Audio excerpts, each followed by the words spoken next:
Nous pouvons à présent construire la première partie de notre développement. Et elle va commencer, comme nous l'avons indiqué juste avant, par un petit paragraphe dont la fonction est de remplacer le titre. Dans ce bref paragraphe, nous allons indiquer quelle réponse à la question suffit-il de suivre ses désirs pour être libre nous allons examiner lors de cette première étape de notre développement.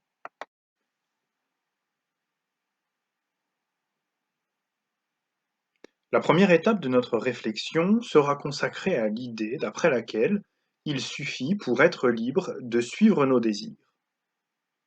En effet, lorsque nous avons rencontré cette idée, nous l'avons jugée vraisemblable. Il faut à présent savoir si elle n'a que l'apparence du vrai ou bien si elle est effectivement vraie. À présent que nous savons quelle sera l'hypothèse examinée durant tout ce grand 1, nous pouvons commencer à amener des arguments.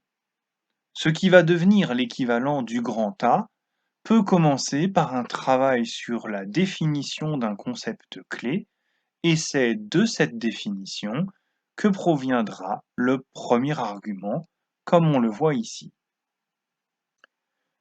Le premier argument que nous pouvons évoquer en faveur de cette thèse provient de la définition même de la liberté. Dire que nous sommes libres quand nous faisons ce que nous voulons nous invite à penser que notre liberté dépend de l'origine de nos actions. Lorsque celle-ci se situe dans notre volonté, alors nous sommes libres. En revanche, lorsque l'origine de nos actions est la volonté de quelqu'un d'autre qui a su s'imposer à nous, alors nous ne sommes pas libres. Dans ces conditions, il paraît assez logique de prétendre que, pour être libre, il faut suivre ses propres désirs et non les désirs de quelqu'un d'autre. En soutien de ce premier argument, une référence philosophique ou bien un exemple sont bienvenus. Ici, nous allons nous référer à un dialogue de Platon. Pour préciser encore cette idée, nous pouvons nous référer à l'un des plus célèbres dialogues de Platon, le Gorgias, et à un passage non moins fameux, le discours de Calliclès. Alors que Socrate défend, comme à son habitude, la vertu de la modération, qui consiste donc non pas à suivre ses désirs, mais à les modérer, Calliclès s'oppose violemment à lui en rapprochant la liberté du libre cours que l'on doit donner à ses désirs. D'une part, Calliclès vante les mérites de ceux qui se donnent les moyens, par la force ou par l'intelligence, de satisfaire leurs désirs. D'autre part, il critique la foule, la masse des gens qui, de naissance moins noble, se modèrent et partagent l'idée d'après laquelle il ne faudrait pas chercher à satisfaire tous ses désirs. Il faudrait, au contraire, selon eux, avoir de la considération pour les effets que notre quête des désirs pourrait avoir sur ceux qui nous entourent.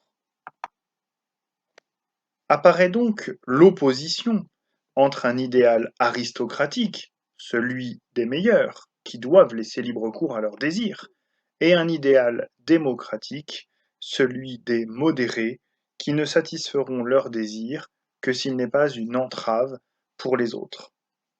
Calliclès considère que la modération est en fait une sorte d'esclavage que les moins doués et les moins bien nés d'entre nous s'imposent et veulent en même temps imposer aux autres. Il faut, d'après lui, fuir cet esclavage, gagner sa liberté en suivant, sans la moindre hésitation, tous ses désirs. Nous abordons alors ce qui va constituer un deuxième argument dans notre réflexion, à savoir l'équivalent du grand B de ce grand 1. À ce premier argument, on peut en ajouter un autre qui viendra le confirmer. Réfléchissons cette fois-ci non pas à partir de la liberté, mais à partir de son contraire. Dans quel cas n'avons-nous pas notre liberté, si ce n'est lorsque nous obéissons? Et l'obéissance ne se conçoit pas autrement que comme le fait de devoir suivre des désirs qui ne sont pas les nôtres. L'esclave suit les désirs de son maître, le sujet suit les désirs de son roi, et c'est précisément pour cette raison que ni l'esclave ni le sujet ne sont libres. Comme vous le constatez, nous sommes passés plus rapidement sur l'exemple qui accompagne cet argument, car ce sont toujours les arguments qui ont le plus de valeur, les exemples ne sont là que comme des illustrations. Cette thèse sur la liberté se heurte toutefois à un obstacle, un cas que nous ne parvenons pas à penser dans le cadre de cette hypothèse. En effet, si nous admettons que la personne embrigadée dans une secte ne pense pas librement, ne désire pas librement, mais est manipulée jusque dans ses désirs, alors nous devons reconnaître que, bien qu'elle suive ses propres désirs, elle n'est pas libre.